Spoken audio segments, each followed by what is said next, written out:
Bem-vindo à nossa primeira aula de engenharia de software. Vamos começar com os conceitos básicos. Sou o professor João Santana e essa unidade vai ser dividida em duas videoaulas, tá? Essa daqui é a primeira. Bom, o que a gente vai abordar aqui? A gente vai definir o que é engenharia de software, do que ela é composta, qual a diferença dela de outras ciências que tem dentro da ciência da computação, né?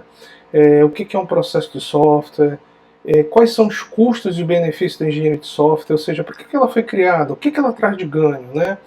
Quais são os métodos da engenharia de software, o que a gente vê nela, o que é o atributo de um bom software, o que um bom software precisa ter, e quais são os desafios dentro dessa engenharia de software.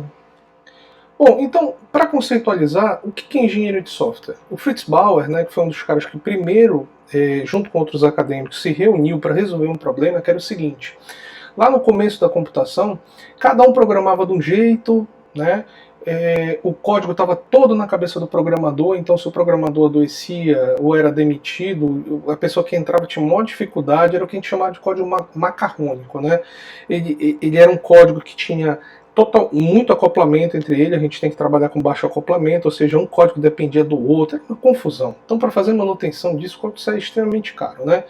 Então, um dos conceitos da engenharia de software é esse que a gente pode chamar de engenharia de software, é o estabelecimento de uso de sólidos princípios que vieram da engenharia básica para que se possa obter economicamente um software que seja confiável e que funcione eficientemente em máquinas reais. Ou seja, a engenharia de software é uma disciplina que está mais próxima da gestão. Como é que a gente pode desenvolver um software que não saia impossível de você pagar, né? Um outro conceito engraçado que tem a engenharia de software é a parte da ciência da computação que os cientistas não gostam de estudar, né? Tem dificuldade para estudar. Por quê? Porque é uma disciplina muito mais de gestão, como eu falei para vocês, né? O pessoal que estuda ciência da computação, ele está mais preocupado com os, os conceitos básicos da ciência da computação, se o programa ele é computável, se dá para o programa rodar. Então é uma coisa que está muito mais para perto da gestão realmente. Isso aqui é uma coisa que é interessante mostrar, eu sempre mostro essa figura porque ela ilustra muito essa questão da computação, da engenharia de computação, né? Que é mais ou menos assim, né? Aquele ali, o primeiro ali que é o pneuzinho, o cliente queria aquilo ali, né? Como foi que ele explicou o projeto? Explicou tudo errado, o líder do projeto entendeu assim, quer dizer, o balanço não ia funcionar, ele ia bater no meio da árvore, o analista especificou assim, se é para passar, então eu vou serrar a árvore no meio, o programador entendeu assim. Então, isso aqui é só para mostrar como é complicado, porque dentro da engenharia de software a gente tem um fator humano, né? E você entender 100% do que o cliente quer, projetar de acordo com o que ele precisa, de acordo com o que ele quer, às vezes o cliente nem sabe o que ele quer. Então esse é um grande desafio dentro da engenharia de software. A engenharia de software, diferente de outras áreas da ciência da computação, ela tem muito esse fator humano acoplado junto dela, o que dificulta bastante. Bom, o que é engenharia de software? Um outro conceito é que a engenharia de software é uma disciplina de engenharia que se preocupa, né, com todos os aspectos da produção do software.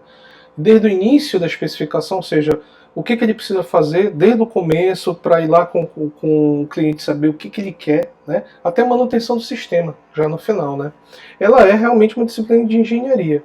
Ela utiliza teorias e métodos adequados para resolver esse tipo de problema que acontece, que é esse leque de comunicação, né, essa falha de comunicação.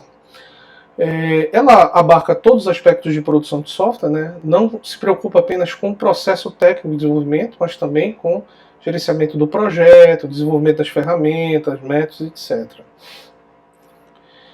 O engenheiro de software deve ter como objetivo adotar esses métodos sistêmicos para abordar construção de software e usar ferramentas técnicas adequadas para resolver os problemas que a gente tem. A motivação é dominar essa complexidade. E desenvolver software é uma coisa extremamente complexa, por isso que muita gente acaba fugindo dessa área de computação. E por que isso é importante, né? Bom, primeira coisa é que cada vez mais a nossa sociedade depende de software, tá bom? E a gente tem que ser capaz de produzir isso num custo que dê para realmente você manter aquilo ali, possa ser mantido. Porque não basta você simplesmente desenvolver o software e entregar o software. Vão surgir bugs, vão surgir problemas, você vai ter que fazer evolução porque uma lei mudou, então você tem que abordar aquele problema de outro jeito. Então esse software ele tem que ser, dê para manter, tem que ser sustentável ao longo do tempo. Né? E tem que ser isso feito de forma econômica e rápida. Geralmente é mais barato a longo prazo usar métodos e técnicas de engenharia de software em vez de apenas escrever o programa da tua cabeça, né? Para a maioria dos tipos de sistemas, a maior parte dos custos são alterar o software que está em uso. Então, não é o maior custo não é criar o software, mas manter ele ao longo do tempo. Bom, isso aqui é o que a gente chama de curva de falha de software idealizada, né? Então você vê ali no começo a gente tem muitas falhas, a curva vem descendo ao longo do tempo, né? Até que fica obsoleto, ele já não tem quase mais falha, ele fica ali, tá? Essa seria a curva idealizada, mas não é assim que funciona. A curva funciona mais ou menos assim. A gente começa a resolver todas as falhas que aparecem no software depois de fazer o lançamento, vai. E de repente ali naquele ponto que sobe com tudo, é porque você teve um novo release. Você lançou novas features dentro do seu software. Então ela parece muito, ela é essa curva serrilhada. Então volta a ter, subir de novo o número de ocorrência de falhas, depois você vai, lançou outra versão, e assim vai. Então, ao invés de ser essa curva idealizada, que a gente tem que ser o ideal, né, você está gastando menos, na verdade essa curva é serrilhada, é assim que o software se comporta. E veja só, como é complexo. A gente vai ter que tratar de novo, né, o software como se ele fosse um software novo, porque ele vai ali subir a complexidade dele, o número de falhas, o número de bugs.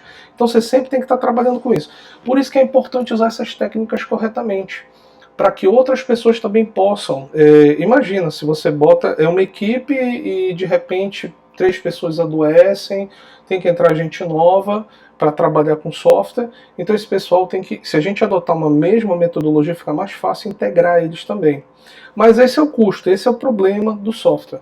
Né? Ele não se comporta como uma curva real. Você pega um outro produto, tipo um carro, né? Enquanto a vida útil do carro estiver ali, você vai tirando as falhas e você entra nessa curva idealizada. Mas o software é um outro tipo de produto. Né? Ele funciona mais com essa curva serrilhada.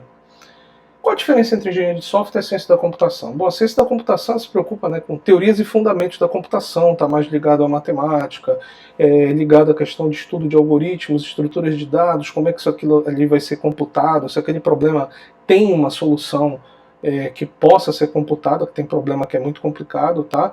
Você vai deixar o software rodando lá e não vai dar uma solução.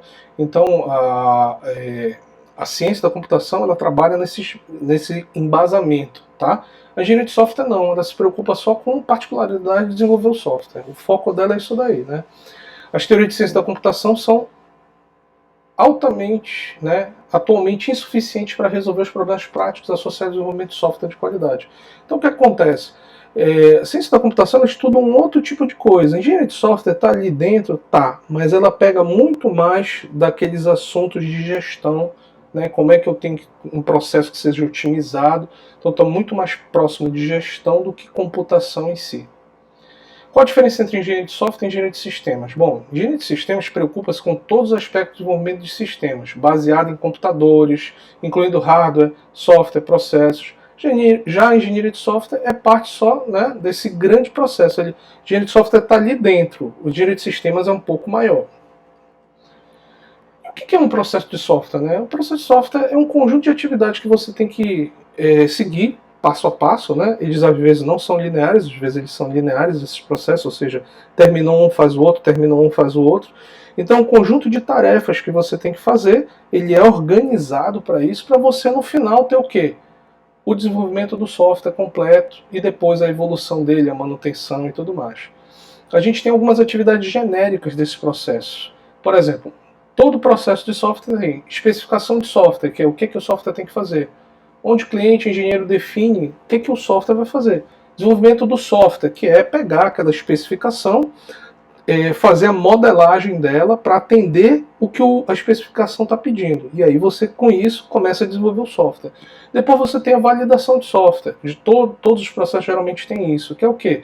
Verificar se o que eu construí bate com o que estava especificado. Tá bom? Então ali eu vou validar. E tu tem a evolução do software, que é o quê? Que é fazer modificações para refletir mudança no requisito do cliente. O cliente pediu uma coisa a mais, ou o mercado está funcionando de outro jeito, então você faz dessa forma uma evolução do software. O que é um modelo de processo de software? Bom, ele é uma representação simplificada de um processo como um todo, né? O que vai ter ali? Vai ter workflow, que é sequência de atividade, vai ter fluxo de dados, para onde é que as informações têm que ser mandadas, quem se comunica com quem, vai ter os papéis, que é quem faz o quê. Quantos papéis a gente tem? Tem o gerente, tem o Scrum Master, tem os programadores, tem por aí vai. A gente, na prática, tem vários modelos, né, de processo de software. Desde os primordiais, que é o modelo em cascata, o waterfall, que foi um dos primeiros que surgiu. A gente tem prototipação, desenvolvimento evolucionário, modelo V, XP, Scrum e por aí vai. Tá? Tem vários, a gente vai estudar vários deles, somente os mais conhecidos. E quais são as questões gerais que afetam a maioria dos softwares? Né? Uma das coisas que afeta muito o software é a heterogeneidade. Cada vez mais sistemas são necessários para operar distribuídos através de redes, que inclui diferentes tipos de computadores, dispositivos móveis. Então isso é um desafio. Imagina que você, quando tem que desenvolver o seu software, você tem que projetar ele para funcionar em mobile, para desktop, para tablet, para smart TV. E isso é um desafio, é isso que a gente chama de heterogeneidade. São vários, né, um ambiente totalmente distribuído. Então esse é um desafio que a gente tem. Outra é mudança no negócio e mudança também social. Né? Os negócios eles mudam ao longo do tempo, e a sociedade também, e as regras de convívio social, as regras, as leis realmente mudam, e às vezes você tem que adequar o seu software de acordo com a regra. Tipo, eu tenho um software ali que faz a meia entrada do cinema com chip, alguma coisa do gênero. Antigamente era só aluno, não, mas agora velho entra, mas agora idoso, né? Idoso entra, mas agora professor também entra mais não sei quem. Então você tem que fazer essa evolução ali, isso é um desafio também. E um que ficou muito explícito agora, com o uso massivo da internet, é a segurança e a confiabilidade. Né? O software tem que ser seguro, ninguém pode roubar a tua identidade, se fazer passar por outra pessoa, enfim, tem uma série de desafios. E isso acaba virando grandes áreas dentro da engenharia de software. Né? Bom, falando de diversidade, né, existem muitos tipos de sistemas e softwares. Não existe só um conjunto universal de técnicas que é aplicar para todos eles. Então, o que a gente vai ver aqui são várias técnicas e alguns são mais recomendados para um tipo de software e outras técnicas são mais recomendáveis para outras. É isso que eu estou querendo dizer, né? Método de engenharia de software mais ferramentas usadas depende do tipo de aplicação que a gente vai desenvolver, os requisitos do cliente e os antecedentes da equipe de desenvolvimento. Não adianta você forçar a equipe a usar um negócio que ela não está acostumada a usar.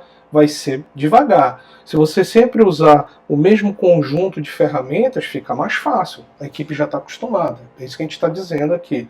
Se a equipe não está acostumada a trabalhar, por exemplo, com um método ágil, fica complicado. Se ela está acostumada a trabalhar, por exemplo, num estilo cascata, onde você termina uma atividade para começar outra, termina uma atividade, você não faz coisas simultaneamente, ela vai sentir dificuldade se for para o método ágil. Então, você tem que dar tempo ao tempo. Não que ela não possa ir para o método ágil, ela pode, mas vai ter dificuldade.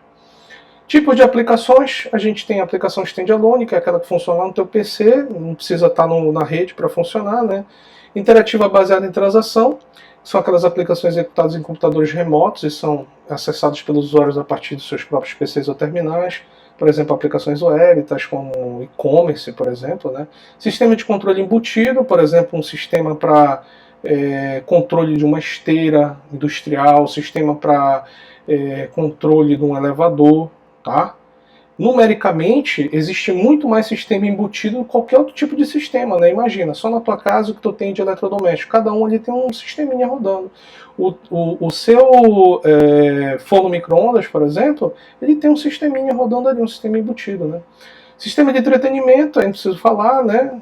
Geralmente é para uso pessoal, então multimídia, música, game, por aí vai, né? Processamento em lote, que são sistemas corporativos, geralmente, por exemplo, processamento em lote é um sistema para rodar nota fiscal, emitir nota fiscal. Geralmente é um processamento em lote, onde você tem o mesmo tipo de informação ali e ele sai fazendo aquilo em lote, né, um atrás do outro, sempre aquela mesma, só processando aquelas informações, isso é um sistema em lote. Né. Modelagem e simulação, que são sistemas muito mais voltados para o pessoal da ciência, né, que quer modelar, por exemplo, um fenômeno físico qualquer. Sistema de coleta de dados, são sistemas, por exemplo, que o IBGE usa bastante, né, para fazer coleta de dados para censo demográfico, esse tipo de coisa. Sistema de sistemas, que são sistemas compostos de uma série de outros sistemas, né? Principalmente agora com o advento das Smart Cities, né? As cidades inteligentes, tem sistemas dentro de sistemas, esses sistemas se comunicam, por exemplo, um sistema de rastreamento do ônibus que se comunica com outro sistema do celular para poder dizer que, olha, o ônibus que você vai pegar, ele só vai passar aqui na parada daqui a 20 minutos, né? Então, são grandes sistemas que conseguem se integrar de alguma forma, então a gente tem ali um sistema de sistemas, né? Bom, galera, por hoje essa videoaula termina aqui. A gente se vê na próxima videoaula, que deve ser lançada logo logo, né?